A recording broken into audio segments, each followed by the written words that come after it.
Expressway का PM Modi ने किया उद्घाटन। 341 किलोमीटर लंबा ये एक्सप्रेसवे यूपी के 9 जिलों को जोड़ेगा।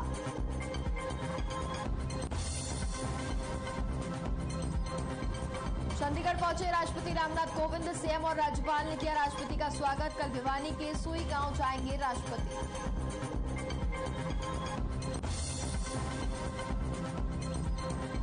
बढ़ते प्रदूषण के बीच हरियाणा सरकार का बड़ा फैसला। प्रदेश के 4 जिलों में बंद रहेंगे उद्योग। फरीदाबाद के 400 उद्योगों पर पड़ेगा असर। कांग्रेस विधायक दल की बैठक के बाद भूपेंद्र सिंह हुड्डा ने की प्रेस कॉन्फ्रेंस। डीएपी समेत कई मुद्दों को लेकर सरकार को घेरा। कहा, डीएपी के लिए लाइनों में लगे हैं किसान। और पानीपत के सिविल अस्पताल के खाने में छिपकली मिलने से हड़कंप। कई मरीजों की हालत बिगड़ी। अस्पताल प्रबंधन ने खाना परोसने वाले एनजीओ पर लगाया बैन। जांच के दिया आदेश।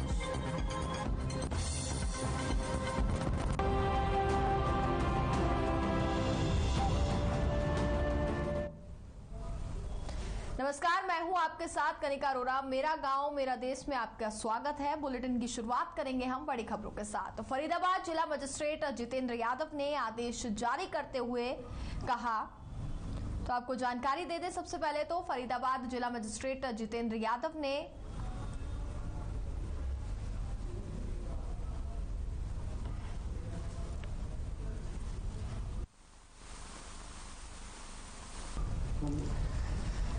प्रधानमंत्री नरेंद्र मोदी ने मंगलवार को 341 लंबे पूर्वांचल यानी कि आज एक्सप्रेसवे का उद्घाटन किया है। पीएम मोदी ने लखनऊ को गाजीपुर से जोड़ने वाले 6 लेन एक्सप्रेसवे का उद्घाटन किया है। इसका निर्माण 22,500 करोड़ रुपए की लागत से किया गया है, तो ये एक बड़ी उपलब्धि भी है। इससे पहले पीएम मोदी एक्सप्रेसवे का उद्घाटन करने के लिए भारतीय वायुसेना के C-130 हरक्यूलिस विमान से पूर्वांचल एक्सप्रेसवे हवाई पट्टी पर उतरे थे। 341 किलोमीटर लंबा एक्सप्रेसवे ये बताया जा रहा है। वहीं बताया जा रहा है कि ये एक्सप्रेसवे 9 जिलों को जोड़ेगा।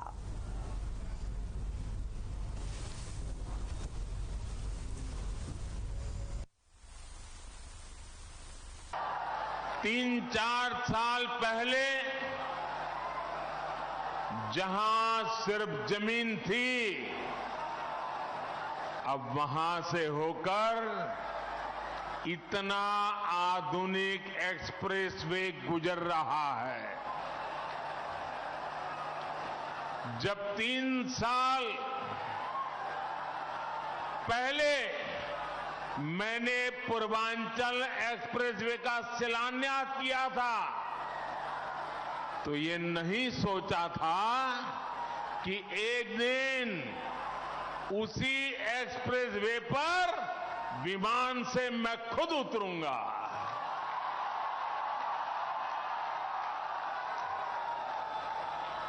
ये एक्सप्रेसवे उत्तर प्रदेश को तेज गति से बेहतर भविष्य की ओर ले जाएगा। तो जैसा कि आपको जानकारी दी, प्रधानमंत्री नरेंद्र मोदी ने 341 किलोमीटर लंबे पूर्वांचल एक्सप्रेसवे का उद्घाटन किया है। पीएम मोदी ने लखनऊ को गाजीपुर से जोड़ने वाले 6 लेन एक्सप्रेसवे का आज उद्घाटन किया है। इसका निर्माण 22,500 करोड़ रुपए की लागत से किया गया है।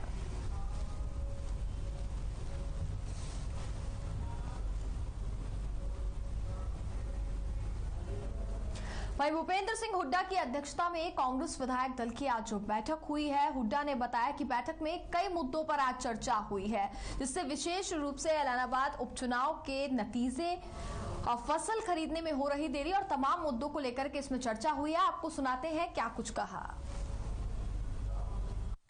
इन कंसल्टेंस विद यूजीसी गाइडलाइंस और जो सेंटर की एजुकेशन पॉलिसी है, इन कंसल्टेंस उनके करना चाहिए, ना कि उनकी ऑटोनॉमी खत्म करें। और ये सब आप देख रहे हैं, हर यूनिवर्सिटीज एम्प्लॉइज और जो भी हैं बड़े पढ़े लिखे शिक्षाविद हैं, सबका इसमें रिएक्शन है। तो ये कोई ठीक फैसला नहीं है। मेरा सरकार से आग्रह, तुरंत इसको वापस ले। दूसरी बात, जहां तक किसान की बात है, दूसरा इश्यू मेरा किसान की बर्बादी की तरफ है। ये इनके कोई सा घोषणा पत्र उठा के देख लो आप, ये है बीजेपी जेजेपी का कि एक एक दाना खरीद करेंगे हम एमएसपी पे, एक एक दाना ही खरीद का संस्था। तो क्या बाजरे में क्या हुआ, बाजरे में 600 इन्होंने 72 रखा और बाजरा बिका 800-900, वैसे भाव उसका 2250 एमएसपी नहीं मिला। और ये कोई वो बात नहीं, आपके अखबारों की मैं इतनी ढेर सारी वो दे सकता हूँ कटिंग्स जिसमें ये है बाजरा का नहीं मिला। इसी प्रकार से धान की ये देखो पीआर नहीं बिका तो गांव बड़ौली के किसान आत्महत्या की चेतावनी तक दे रहे हैं और कहीं मंडी बंद कर रहे हैं, कहीं ताला लगा रहे हैं और इन्हें ऑल ऑफ सडन खरीद बंद कर दी और एमएसपी नहीं दे रहे उसकी। और धान खरीद में आज से 2 साल पहले भी कहा घोटाला हुआ कि हम जांच कराएंगे, उसकी जांच की रिपोर्ट कहाँ है? भ्रष्टाचार चरम सीमा पर है। कुछ बयान आ जाता है सरकार की तरफ से, कभी किसी मंत्री का कभी किसी का, कि भाई खाद की कोई कमी नहीं है हरियाणा में। तो मेरा एक ही सवाल है, खाद की कमी नहीं है तो मेरी बहन बेटियां लाइन में क्यों खड़ी है? क्यों अखबार वाले फोटो देते हैं उन्हें? एक एक कट्टे के लिए सुबह बैठती हैं शाम तक जाती है, कमी नहीं है तो ऐसा तो मैंने कभी सुना नहीं, कभी देखा नहीं हमारी बहन बेटियां लाइन में खड़ी हो। बेरोजगारी में जो हरियाणा नंबर 1 हो गया है और जो युवाओं की आंखों में धूल झोंकी जा रही है कि भाई 75% हम वो लेंगे, और जो स्टेट रेजिडेंसी सर्टिफिकेट है वो 5 साल के उसमें रख दिया, 15 साल से घटा के। अरे 80% महाराष्ट्र में भी है, लेकिन स्टेट रेजिडेंसी सर्टिफिकेट तो 15 साल वाले को मिलता है। किसी भी स्टेट में देखो, कहीं भी हिंदुस्तान में किसी प्रदेश में 5 साल वाले को स्टेट रेजिडेंसी नहीं मिलती है, जिसको हम पहले डोमिसाइल कहते थे। सुप्रीम कोर्ट की अब डोमिसाइल तो देश के लिए हो गया, लेकिन स्टेट रेजिडेंसी है जो इन्होंने रिजर्वेशन रखी है 75%। अगली खबर का रुख करते हैं। राष्ट्रपति रामनाथ कोविंद चंडीगढ़ पहुंचे, जहां पर मुख्यमंत्री मनोहर लाल ने राष्ट्रपति का स्वागत किया। इस मौके पर राज्यपाल बंडारू दत्तात्रेय भी साथ में मौजूद रहे। कल भिवानी जिले के सोई गांव भी राष्ट्रपति रामनाथ कोविंद जाएंगे। तो चंडीगढ़ में राष्ट्रपति रामनाथ कोविंद का जोरदार स्वागत किया गया। सीएम ने राष्ट्रपति का स्वागत किया है और बताया जा रहा है कि कल सोई गांव में भी राष्ट्रपति रामनाथ कोविंद जाएंगे। राज्यपाल बंडारू दत्तात्रेय भी उनके साथ मौजूद रहे।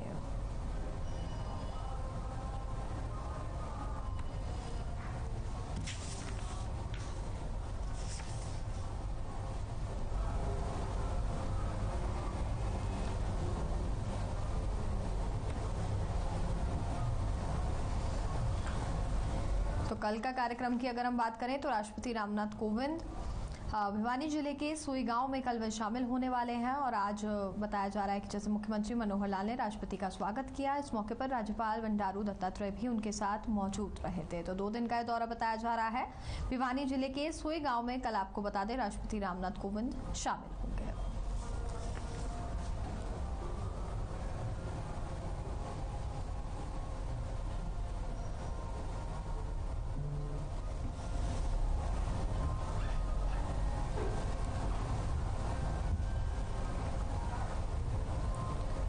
किसानों के विरोध के चलते सहकारिता मंत्री बनवारी लाल ने ऑनलाइन पेराई सत्र का शुभारंभ किया। सहकारिता मंत्री ने कहा किसान संगठन नहीं चाहते कि किसानों का भला हो। उन्होंने कहा कि बीजेपी सरकार किसान हित में काम कर रही है। जानकारी के मुताबिक शाहबाद में जैसे ही किसानों को जानकारी मिली कि सहकारिता मंत्री बनवारी लाल शुगर मिल के पेराई सत्र में शुभारंभ को लेकर के पहुंच रहे हैं, तो किसानों ने पहले ही वहां पर विरोधी सुर दिखा दिए थे, जिसकी वजह से बनवारी लाल ने पानीपत से वर्चुअल कॉन्फ्रेंसिंग के माध्यम से पेराई सत्र का शुभारंभ किया।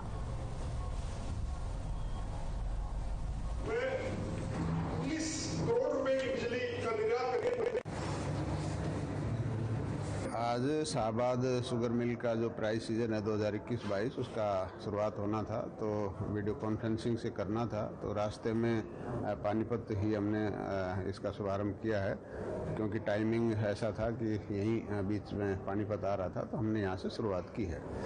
और शाहबाद शुगर मिल का जो ड्राई सीजन आज शुरू है और शाहबाद हमारी जो शुगर मिल है बहुत अच्छा काम कर रही है और आज भी राष्ट्रीय स्तर पर इनको फर्स्ट प्राइज मिला है। शाहबाद शुगर मिल का जो प्राइज सीजन है 2021-22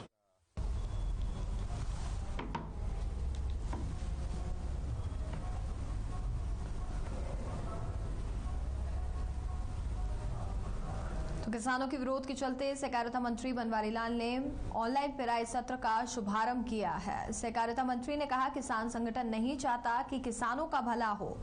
उन्होंने कहा कि बीजेपी सरकार किसान हित में लगातार काम कर रही है, लेकिन किसान अब बातचीत को तैयार नहीं है।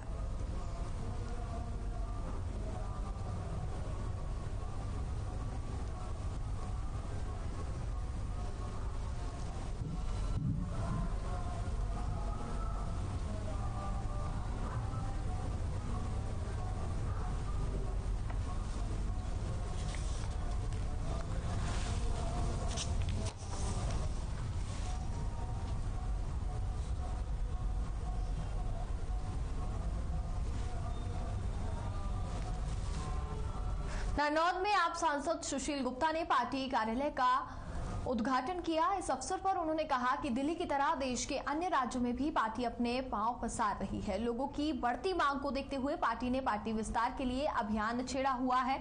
इसी अभियान के तहत नारनौल में आम आदमी पार्टी कार्यालय खोला गया है। इसके अलावा सुशील गुप्ता डीएपी और यूरिया खाद की कमी पर सरकार की किसानों के प्रति अनदेखी करार देते हुए कहा कि किसानों को लाइन में लगकर पुलिस सुरक्षा में 1 या 2 कट्टा खाद दिया जा रहा है, जो ऊंट के मुंह में जीरे के समान।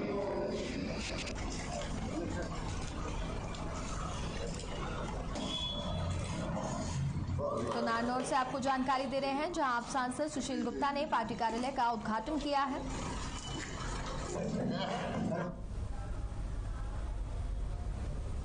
साइबर सिटी गुरुग्राम में कागजों पर ही पॉल्यूशन को रोकने की कवायद चल रही है, क्योंकि इस बढ़ते प्रदूषण को देखते हुए गुरुग्राम के जिला उपायुक्त संबंधित विभागों को दिशा निर्देश दे चुके हैं और साथ ही हरियाणा पॉल्यूशन नियंत्रण बोर्ड भी विभागों को पॉल्यूशन संबंधित दिशा निर्देश दे चुका है। मगर गुरुग्राम में प्रदूषण लगातार बढ़ रहा है और पॉल्यूशन विभाग अपना ठीकरा दूसरे विभागों पर फोड़ता हुआ नजर आ रहा है। क्या वो बोल दे एक बार।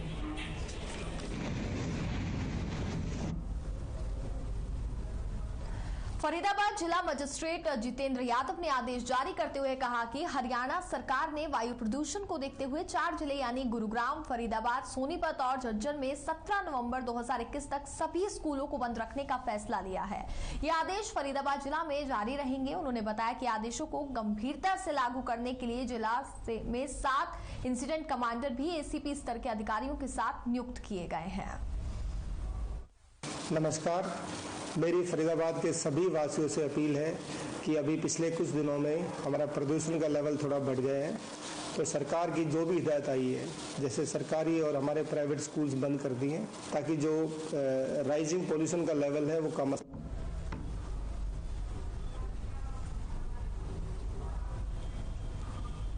कुरुक्षेत्र के लघु सचिवालय पर आंगनबाड़ी वर्कर 1.5 महीने से धरने पर बैठे हैं। आंगनबाड़ी वर्कर एवं हेल्पर्स यूनियन कई दिनों से अपनी मांगों को लेकर के धरने पर बैठे हुए हैं। सरकार और प्रशासन की ओर से कोई भी बातचीत न किए जाने पर भी रोष जताया। इससे पहले लघु सचिवालय स्थित धरना स्थल पर आंगनबाड़ी महिलाएं जमा हुई और धरना शुरू किया।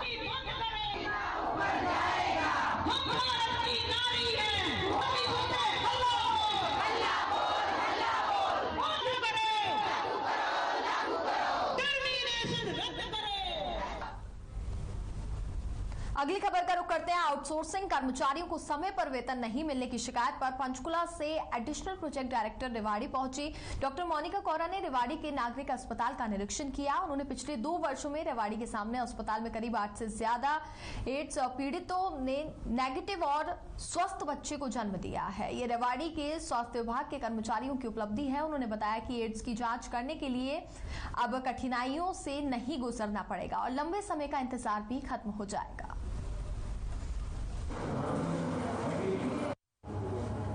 आए थे बट वो इनका नवंबर से पहले, जैसे कि एचएम साहब की इंस्ट्रक्शंस थी, वो हो गया। 4 नवंबर की दिवाली थी तो 3 को इनकी पेमेंट हो गई है सर। तो किसी कोई कमी नहीं पाई हमने आउटसोर्सिंग के एम्प्लॉयज़ के लिए, ऑल इज़ ओके। एड्स के लिए देखिए किट्स आ रही हैं हमारे पास, ड्यूअल किट्स हैं, ड्यूअल किट्स से हमारी टेस्टिंग बहुत ईजी हो जाएगी। इसमें HIV टेस्टिंग भी होगी, सिफिलिस भी होगी। तो हरियाणा में क्या है कि सिफिलिस टेस्टिंग 35 to 40% हम पीछे चल रहे हैं, जबकि गाइडलाइंस ये हैं कि हमारी बराबर चाहिए। तो इसलिए ड्यूअल किट्स की हमारी बराबर की टेस्टिंग हो जाएगी ड्यूअल किट्स आने से। DAP खाद न मिलने के कारण किसानों ने सरकार के खिलाफ नारे लगाए और प्रदर्शन किया। आपको बता दें कि कालांवाली में हजारों की संख्या में किसान आए हुए हैं। किसानों को आज DAP मिलने की उम्मीद थी, लेकिन कालांवाली में DAP नहीं दी गई। उसको लेकर किसानों ने आरोप लगाया। ऐसा बताया जा रहा है कि कालांवाली में हर रोज 5000 से 8000 बैग DAP के आते हैं। इसके बावजूद भी किसानों को DAP नहीं दी जाती। वहीं किसानों का कहना है कि उनको जानबूझकर परेशान किया जा रहा है।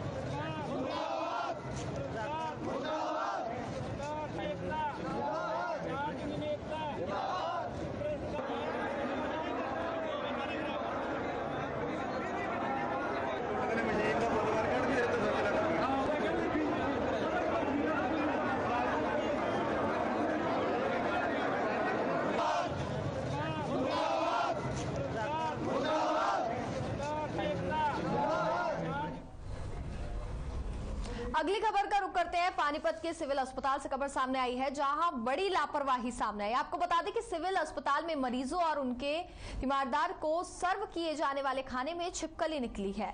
छिपकली मिलने से 3rd फ्लोर पर मरीजों और उनके तीमारदारों में हड़कंप मच गया। इस घटना के बाद जहां पर ये खाना बना हुआ था, उस रसोई में कर्मचारी साफ सफाई करते हुए नजर आए हैं।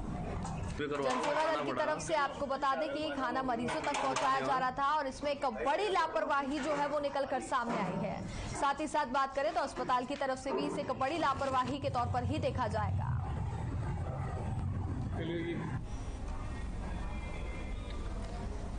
इसमें बात करें तो मरीजों को जहरीला खाना दिया जा रहा है। बात करें तो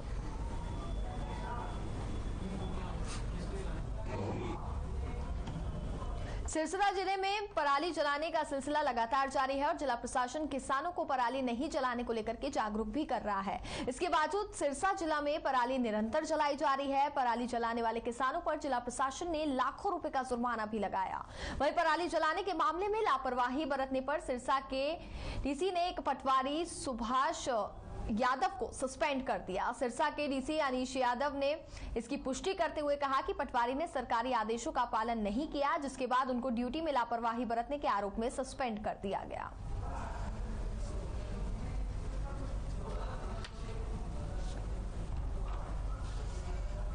तो पराली जलाने का सिलसिला लगातार जारी है। ऐसे में प्रदूषण काफी तेजी से बढ़ता हुआ नजर आ रहा है।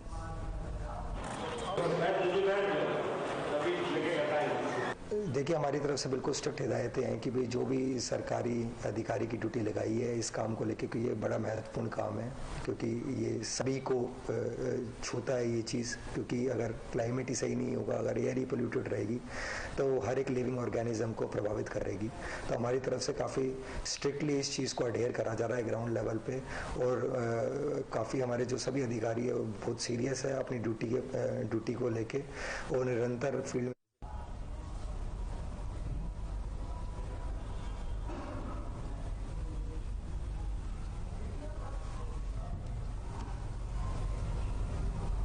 चंडीगढ़ में कार्यरत एनएचएम कर्मियों ने अपनी मांगों को लेकर के प्रदर्शन किया। बता दें कि उन्होंने पैदल मार्च निकाला है और ये बताया जा रहा है कि काफी लंबी समय से मांगे की जा रही हैं, लेकिन उनकी मांगों को पूरा नहीं किया जा रहा है। एनएचएम कर्मियों के मार्च की अध्यक्ष बबीता रावत ने बताया कि जब तक हमारी मांगे नहीं मानी जाती वह संघर्ष करते रहेंगे। उन्होंने कहा कि जायज मांगों को लेकर के भी अगर हम बात करें तो हमारी मांगे आखिरकार पूरी क्यों नहीं हो रही है। केंद्र सरकार ने इजाजत दे दी है तो चंडीगढ़ प्रशासन उसमें अड़चने क्यों अटका रहा है और जबरन हमें आउटसोर्सिंग पॉलिसी की तरफ धकेला जा रहा है। तो अपनी मांगों को लेकर के एनएचएम कर्मियों द्वारा आज प्रदर्शन किया गया है, पैदल मार्च निकाला गया।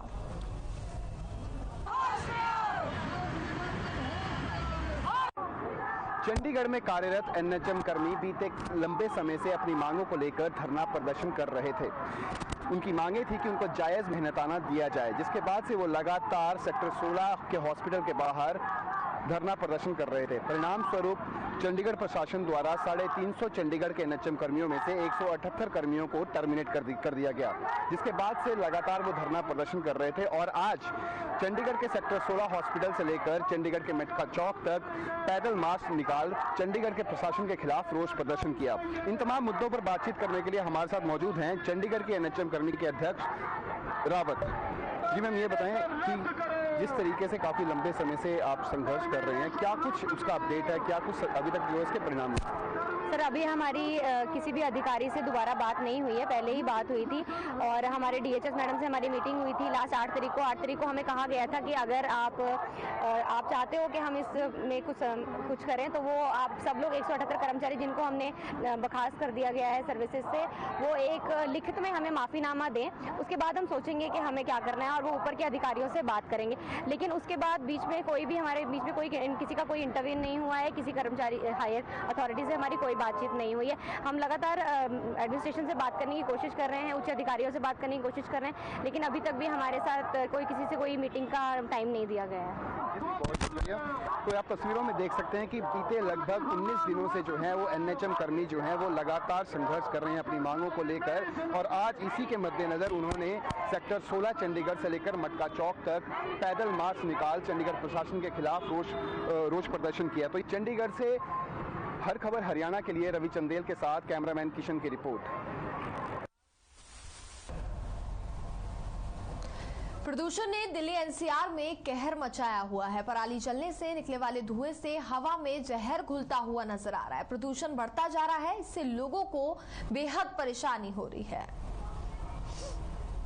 तो करनाल से तस्वीरें हम आपको दिखा रहे हैं, जहां पर पराली जलाने का सिलसिला जो है वो लगातार जारी है। ऐसे में प्रदेश में दिन पर दिन जो प्रदूषण है वो काफी तेजी से बढ़ता जा रहा है।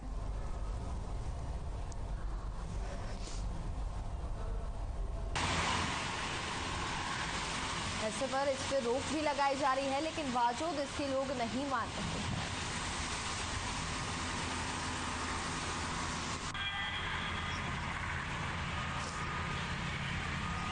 देखिए, करनाल जिले में गेहूं की लगभग 50 से 60% बिजाई हो चुकी है, और पैडी की जहां तक बात है फसल अवशेषों की, वो तकरीबन पिछले 10-12 दिन से नगण्य है। कहीं कहीं फायर के केस आ रहे हैं, लेकिन अभी तक हरसैक द्वारा जो रिपोर्ट की गई है वो 885 लोकेशंस की गई है, जिसमें से 99 ऐसी लोकेशंस हैं जो नहीं मिली है। यानी कि कुछ ऐसी लोकेशंस आई हैं, कहीं गार्बेज कूड़े में आग लगाई गई थी, कहीं होटल या किसी ढाबे के पास आग लगी हुई थी, पार्क के पास आग लगी हुई थी, स्कूल में कूड़ा इकट्ठा करके वहां लगी हुई थी, मोहल्ले वालों ने आग लगाई हुई थी। ऐसे कुल मामले 57 मामले उस तरह के मामले। और इसी के साथ मेरा गांव मेरा देश में बस इतना ही। देखते रहिए हर खबर हरियाणा।